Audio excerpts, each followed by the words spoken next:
Spotlight நேயர்களுக்கு வணக்கம். தமிழ்நாட்டுல திருச்செந்தூர் கோயில்ல ஒரு அர்ச்சகர் பணம் வாங்கிட்டான்னு சொல்லி தமிழ்நாட்டுல இந்த பூதாகாரமாக பிரச்சனையான்னு நினைச்சுக்கிட்டு எடுத்து வெளியிட்டு நாங்க குற்றம் செஞ்சவன கையங்களவமா புடிச்சம்பான்னு சொல்லி யாரு சொல்றாங்க?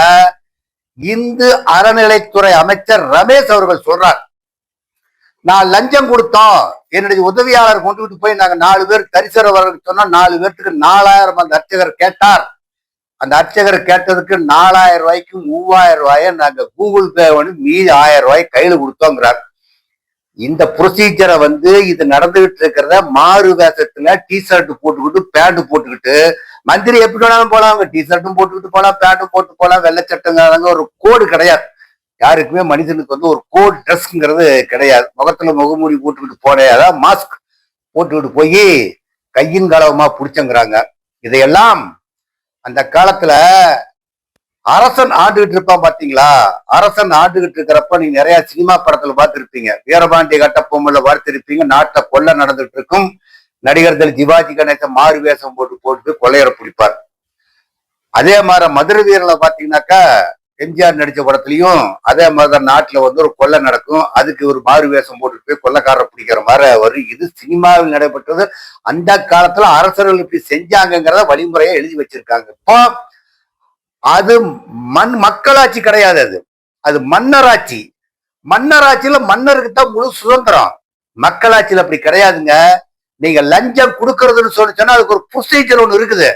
என்ன பண்ணணும்? கோயில் அர்ச்சகர் பணம் கேட்கிறான் அப்படின்னு சொன்னா விஜிலன்ஸ் அண்ட் ஆன்டி கரப்ஷன் லஞ்ச ஒழிப்புத்துறை அதிகாரியிடம் போய் முதல்ல புகார் கொடுக்கணும். யாரு பணம் கொடுக்க போறான் பாத்தீங்களா? அந்த மந்திரி PN ராம் யாரோ ஒருத்தர் பணம் புகார் கொடுக்கணும். இந்த மாதிரி நான் போறோம், நீங்க அந்த நோட்டுக்கு ரசாயன பவுடர் தொடவி கொடுங்கன்னு சொல்லி ரசாயன பவுடர் தொடவிக்கிட்டு லஞ்ச ஒழிப்புத்துறை அதிகாரிகளை பக்கத்துல வச்சுக்கிட்டு அவங்கதான் மறைமுகமா மறைஞ்சு நிற்பாங்க.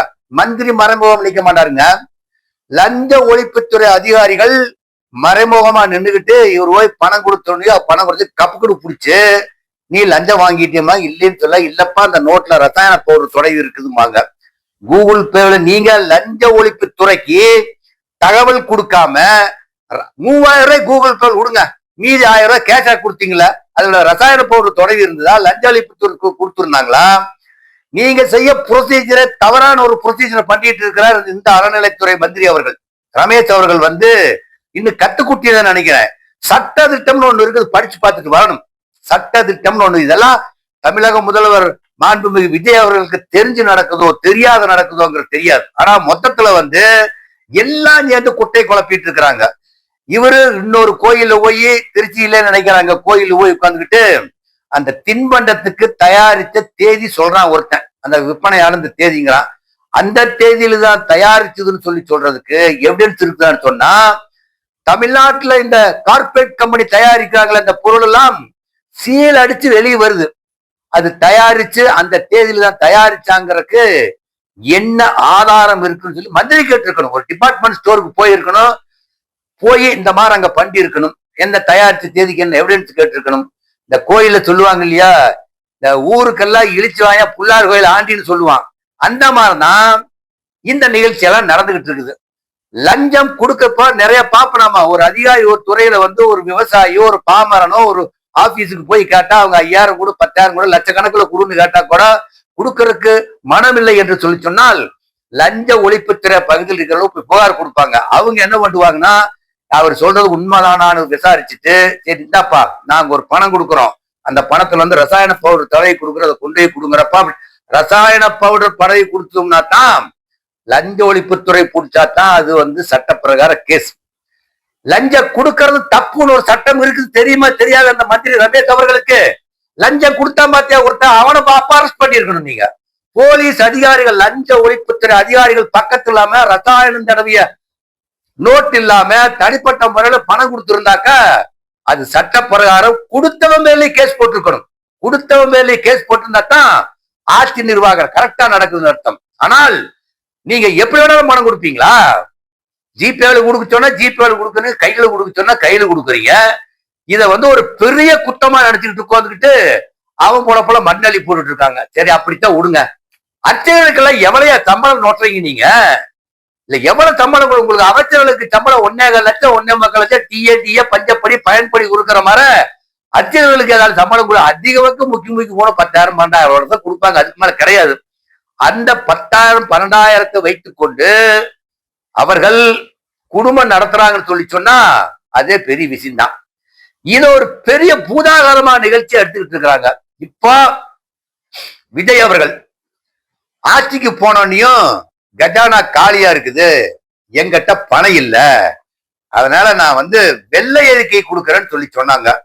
கிட்டத்தட்ட 1 மாத காலம் ஆயிப்போச்சு, இன்னும் வெள்ளை அறிக்கையை இப்போ விஜய் அவர்கள் முதலமைச்சரா பொறுப்பேற்றுட்டோன்னையும் கஜானால எவ்வளவு பணம் இருக்குதுன்னு சொல்லி நான் வெள்ளை அறிக்கை கொடுக்கறேன்னு சொல்லி சொன்னார்.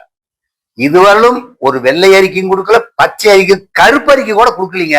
ஆனால் அரசாங்க கஜானாவில் 10 லட்சம் கோடி கடை வச்சுட்டு போயிட்டு இருக்குன்னு சொல்லி போட்டு சொன்ன முதலமைச்சர் அவர்கள் இப்ப அங்க போய் பார்த்துட்டு கஜானால பணம் இல்லாத எப்படி நீங்க மகளிருக்கு கொடுக்கக்கூடிய அந்த 1000 ரூபாய் கொடுத்தீங்க, நீங்க இடையில் இருக்கக்கூடிய திட்டத்துக்கெல்லாம் கொடுத்தீங்க. நீங்க அங்க திருவண்ணாமலையில ஒரு மந்திரி அவர் அர்ஜுன் காத்தால டெண்டர் விட்டு சாயங்காலம் டெண்டரை முடிச்சு ஒரு பில்டிங் கான்ட்ராக்ட் விடுறீங்க நீங்க. அப்ப இதுக்கெல்லாம் எங்க பணம் எங்கிருந்து வருது கொடுக்கறதுக்கு? நீங்க இப்ப நீங்க இதர செலவெல்லாம் பண்ணிட்டு இருக்கீங்களா? எந்த செலவும் இல்லாத பணம் வருமானம் இல்லாம தான் அப்ப அரசாங்க நிர்வாகம் அரசனுடைய இயந்திரம் இயங்கிட்டு இருக்குதா?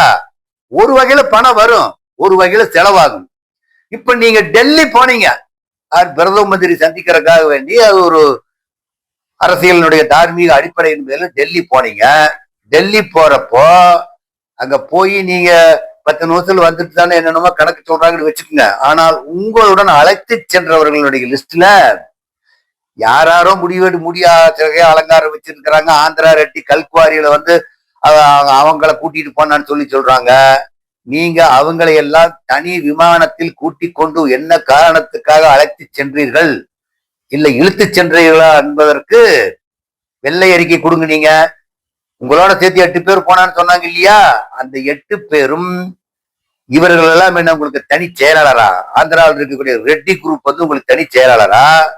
அவங்களெல்லாம் கூட்டிட்டு போயிருக்கிறீங்க, என்ன காரணத்துக்காக கூட்டிகிட்டு போனேன்னு சொல்லி முதலமைச்சர் அவர்களும் வெள்ளை அறிக்கை கொடுக்கணும். இப்ப தமிழ்நாட்டில் இருக்கக்கூடிய மந்திரிகள் எல்லாம் பண்ற அட்ராசிட்டிஸ் இருக்குது இல்லையா? அந்த அட்ராசிட்டிஸ் முதல்வருடைய கவனத்துக்கு போகுதா என்னமான்னு தெரியல.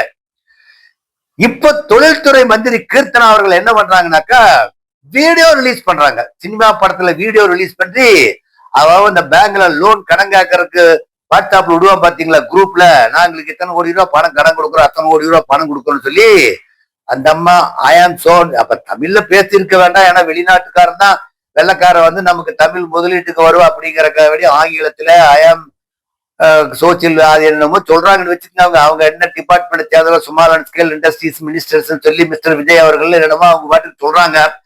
இது வெளிநாட்டில் இருக்கிற முதலீட்டு இருக்கிறக்க அங்க போய் கூப்பிட்டா தான் அவன் வருவான். இங்கிருந்து வான்னு கூப்பிட்டா வருவானா? தமிழ்நாட்டுல வர்றதுக்கு அவரை தொங்கி தோப்பு கண்ணம் போட்டு தான் கூட்டிட்டு வரணும் அவங்களெல்லாம். அப்பதான் தமிழ்நாட்டுல ஒரு முதலீடு போட்டுட்டு இருப்பாங்க. இப்போ உங்களோட அரசாங்கத்தினுடைய ஸ்திரத்தன்மையே என்னன்னு தெரியாது. அப்படி இருக்கிறப்போ எப்படி ஒரு முதலீடு போடுவாங்க? அதை போடுறதுக்கு இது எல்லாம் விஜய் அவர்களுக்கு கவனத்துக்கு போச்சா என்னன்னு தெரியல. ஒவ்வொரு அமைச்சர்களும் பண்ற கூத்து அப்படித்தான் நடந்துகிட்டு இருக்குது. ஒருத்தர் கல் குவாரி போய் பார்த்தாராமா. கல் குவாரி போய் பாக்குறப்போ அடிக்கணக்கில் அளவுக்கு மேல வெட்டிட்டானாங்க. அதை வெட்டிட்டா உடப்பா, அவன் வெட்டினா நீ அவன் கல்குவாரி நிறுத்திட்டு வந்தீங்க. கல்குவாரி யாரு கல்குவாரி நான் மேல கேச போறாங்க, வெட்டுறதுக்கு அனுமதி கொடுத்தாங்க இல்லையா? அந்த அதிகாரிகளோட மடியடிச்சுட்டு போனாங்களா? நீங்க அவனை கண்டுபிடிச்சு அவன் மேல நடவடிக்கை அறிக்கை விட்டுருந்தா தான் நீங்களா திறமையான அமைச்சர்கள் சொல்லலாம். அவங்களே விட்டுருவீங்க. எவன் இழிச்ச வாங்கினா அவனை புடிச்சுக்கிட்டு அவனை பண்டா அதை சித்திரம் அந்த ஓட்டை விட்டான், இதுல ஓட்டை விட்டான், அளவுக்கு மேல அடியில் 50 அடி ஆழம் பட்டிட்டான், 20 அடி ஆழம் பட்டிட்டா அப்படிங்கிறான். ஒரு புத்திசாலி மந்திரி அவர் என்ன பண்றாரு, இங்க இருக்கிற குப்பையெல்லாம் எங்கூட கொண்டு கொட்டோன்னு சொன்னா அது ஒரு கமிட்டி போட்டு குமிச்சு இருக்கிற குப்பைக்கு என்ன பண்றோம்னு சொல்லி சொன்னாக்கா அதை வேற பண்ணி அரைச்சு இயற்கை உரமா தயாரித்து வெளிநாட்டுகளுக்கெல்லாம் இன்றும் தமிழ்நாட்டில் ஏற்றுமதி செய்து கொண்டுதான் இருக்கிறார்கள். விவசாயிகளுக்கெல்லாம் பயனுள்ளதா கொடுத்துட்டு தான் இருக்கிறாங்க. அப்படி அவர்கள் செஞ்சிருக்கலாம். ஆனால் அவர் பெரிய குழி கிடக்குது, அந்த குழியில போட்டு மூடிட்டா போதும் அப்படிங்கிறாங்க. இவ்வளவெல்லாம் நடந்துகிட்டு இருக்கிற விஷயத்த முதலமைச்சர் அவர்கள் ஒரு வார்த்தையோட சொல்லி ஏன் இப்படி செஞ்சீங்க, அமைச்சர் செஞ்சது நல்லது கெட்டதுன்னு இதுவரையிலும் ஒண்ணுமே சொல்லல. இப்ப அவங்களுக்கு ஆள் பிடிக்கிற வேலையே சரியா இருக்குது.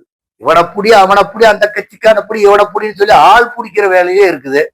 அப்புறம் இதுக்கு இப்ப 4 பேரு அதிமுக எம்எல்ஏ பதவி ராஜினாமா பண்ணிட்டாங்க.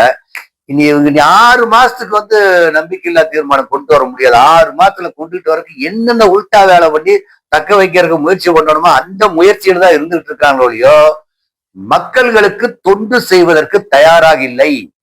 எடுத்தேன் கவிழ்த்தேன்கிற மாதிரிதான் எல்லா அமைச்சர்களும் செய்து கொண்டிருக்கின்றார்கள். அமைச்சர்களுக்கு ஏற்கனவே முதலமைச்சர் அவர்கள் அனுபவம் வாய்ந்த அதிகாரிகளை வச்சுக்கிட்டு செய்யன்னு சொல்லி இருக்கிறாங்க. இப்ப சமீபத்துல அதை போல பிரஸ் ரிலீஸா அனுபவம் வாய்ந்த அதிகாரிகளை வச்சு செய்யுங்கன்னாங்க. பட் இவங்களுக்கெல்லாம் தன்னிச்சையா தாண்டோண்டித்தனமா முடிவெடுத்துக் கொண்டிருக்கிறார். இப்படியே நிலைமை நீடித்துக் கொண்டு போனால் உங்களது கட்சிக்கும் ஏற்கனவே இருந்த கட்சிக்கும் வித்தியாசம் தெரியாத கட்சியாத்தான் இருக்கு. நன்றி, வணக்கம். இந்த வீடியோ உங்களுக்கு பிடிச்சிருந்தா லைக் பண்ணுங்க, கமெண்ட் பண்ணுங்க, ஷேர் பண்ணுங்க, சப்ஸ்கிரைப் பண்ணுங்க.